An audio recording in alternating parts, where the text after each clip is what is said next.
হস্তি বাহিনীর ধ্বংস, আব্রাহার সেনা।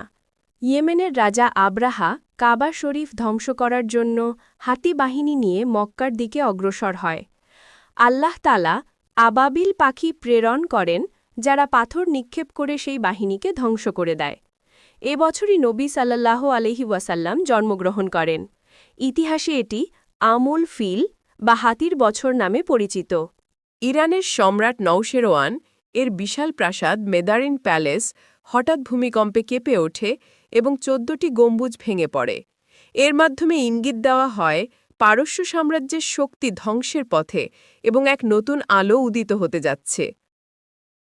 পারস্যের জরথুস্ত্র বা জোরোস্ট্রিয়ান ধর্মাবলম্বীদের ১০০০ বছর ধরে জ্বালানো অগ্নিমন্দিরের আগুন হঠাৎ নিজে নিজেই নিভে যায়।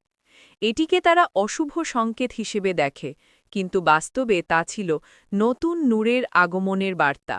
ইরাকে অবস্থিত সাওয়াহ হ্রদ, যা শত শত বছর ধরে প্রবাহিত ছিল, হঠাৎ শুকিয়ে যায়।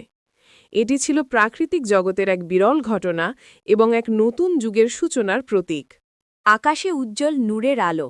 নবী সাল্লাল্লাহু আলাইহি সাল্লামের জন্ম মুহূর্তে আমিনা রাদিয়াল্লাহু তাআলা আনহা বর্ণনা করেন, তিনি এমন এক নূর অর্থাৎ আলো দেখেছিলেন, যা সিরিয়ার প্রাসাদ পর্যন্ত আলোকিত করে।